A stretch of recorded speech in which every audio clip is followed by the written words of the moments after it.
বাবা, বাবা, ও বাবা, বাবা কেমন আছো তুমি বাবা? কে বাবা? কার বাবা? কে আপনি? বাবা তুমি আমাকে চিনতে পারছো না? আমি তোমার মেয়ে বাবা। তুমি তোমার বুকে একটু হাতটা রাখো, তাহলে চিনতে পারবে আমাকে। কি রে কবির? এই মেয়ে কে? আমাকে বাবা বাবা ডাকতেছে কেন? আরে উনি শরীফ খানের মেয়ে। তো শরীফ খানের মেয়ে শরীফ খানকে কে বাবা ডাকবে? আমাকে কেন ডাকতেছে? আরে গাধা, এটা সেই শরীফ খান যিনি মারা যাওয়ার আগে তার হাতটা তোকে দান করে গেছেন। হ্যাঁ, আপনার বুকের ভিতরে যে হাড়টা এখন বিট করছে, যে হাড়টার জন্য আপনি এখন বেঁচে আছেন, সেই হাড়টা আমার বাবার। আরে সবই তো বুঝলাম, কিন্তু তুমি এতদিন পর কেন আসলা? আসলে আন্টি, আমি যখন কালকে রাতে ঘুমাচ্ছিলাম, তখন আমার বাবাকে আমি স্বপ্ন দেখছি। বাবা এসে বলতেছিল, কিরে মা, তুই এত কান্না কেন করতেছিস? আমি তো এখনো বেঁচে আছি। তারপর গিয়ে আমার মাথায় আসলো, আসলেই তো। ঘুম ভাঙার পরে আমি বুঝলাম, আমার বাবা তো আসলে বেঁচে আছে। আমার বাবার যে হাড়টা, সেটা তো উনার মধ্যে আছে। তার মানে আমার বাবার অস্তিত্ব উনার মধ্যে বিরাজমান। তাই জন্য তো আমি অ্যাড্রেস দিয়ে তড়ি করে এখানে চলে আসছি। এবার সব ঠিকঠাক মতো বুঝতে পারছি। আর হ্যাঁ, আপনার বাবার দেয়া হার্ট নিয়ে আলহামদুলিল্লাহ আমি একদম সুস্থ স্বাভাবিকভাবে বেঁচে আছি। কিন্তু তাও দয়া করে আপনি আমাকে বাবা বলে ডাকেন না, শুনতে ভালো লাগে না। কই দেখি আমার বাবার হাড়টা কেমন আছে। হার্ট তো এই পাশে থাকে। এই যে নেন, এবার শুনেন। আপনি আজকে আমার সাথে একটু আমাদের বাসায় যেতে পারবেন? কেন? আপনাকে আমার মার সাথে পরিচয় করিয়ে দিতাম। আমার মা অনেক খুশি হবে। মা, ও মা, আসেন। মা, উনি হচ্ছে জিসান। আসসালামু আলাইকুম। ওয়ালাইকুম আসসালাম। মা, বাবার হসপিটাল থেকে বাবার হাড়টা যাকে ডোনেট করা হয়েছিল না, উনি সে। ওনার মধ্যে বাবার হাড়টা আছে। মা, আমি এত কষ্ট করে নিয়ে আসলাম ওনাদেরকে তোমার সাথে দেখা করানোর জন্য, আর তুমি পাত্তাই দিচ্ছ না। তুমি কি ভুলে যাচ্ছ মা? ওনার মধ্যে আমার বাবার হাড়টা আছে, মানে বাবার অস্তিত্ব ওনার মধ্যে বিরাজমান। তোমার সাথে পরিচয় করানোর জন্যই তো ওনাদের নিয়ে আসছি।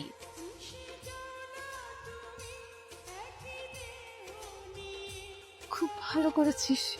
তোমরা বসো, আর তোকে তো জানিয়ে আসি। হ্যাঁ,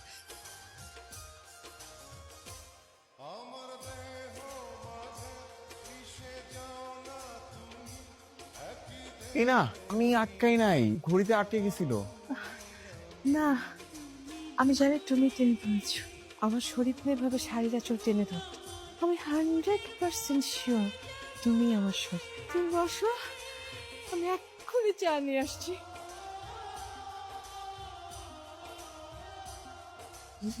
তো বাবা, এতদিন পরে আমাদের বাড়িতে আসলে কেমন লাগছে বলো না? দোহাই লাগে আল্লাহর, আমার বাবা বলে ডাকেন না। আমার একটা নাম আছে, Zeeshan. Just call me Zeeshan. কিন্তু আপনার মধ্যে তো আমার বাবার অস্তিত্বটা রয়েছে। আরে আপু, আপনি কি শুরু করলেন বলেন তো? কখন থেকে বাবা বাবা শুরু করছেন? ধরেন, আপনাকে আমি বুঝাই দিই। আমার মেয়ের বয়ফ্রেন্ডকে যদি আমার শরীরে কিডনি, হার্ট, লিভার সবকিছু যদি ডোনেশন করে দিই, আমার মেয়ে কি তার বয়ফ্রেন্ড কি বাবা বলে দেন? না, কিন্তু উনি তো আমার বয়ফ্রেন্ড না। বয়ফ্রেন্ড না তো কি হয়েছে? আজকে না কালকে তো বয়ফ্রেন্ড হইতেই পারে। মানে হ্যাঁ, কিছু না, মানে এমনিতে বলছে আর কি, এগুলো গায়ে মাখায় না।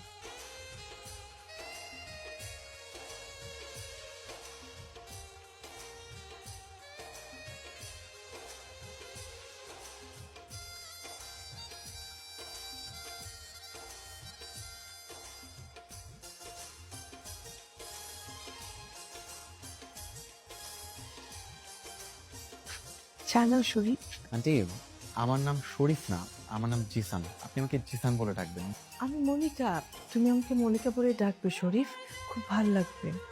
মা, তুমি এসব কি বলছো? আর তুমি শাড়ি চেঞ্জ করলে কেন? কেন, কি অসুবিধা? আমাকে কি সুন্দর লাগছে না?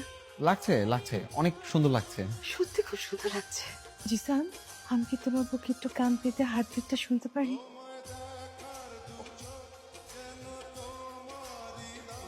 সরি আন্টি, সরি, আমি ইচ্ছা করে চায়ের কাপটা ভাঙিনি, পড়ে গেছে। দোস্ত, আমাদের না একটা বিজনেস মিটিং আছে, যাই তো, চল। হ্যাঁ, আমাদের একটা মিটিং আছে, আমরা হচ্ছে কি আন্টি আরেকদিন আসবো, কেমন? সেদিন হার্টবিট শোনাবো। যাচ্ছি। প্লিজ জিসান, যেও না। শরীফ, আবার আসবো, হার্টবিট শোনাবো। জিসান, জিসান।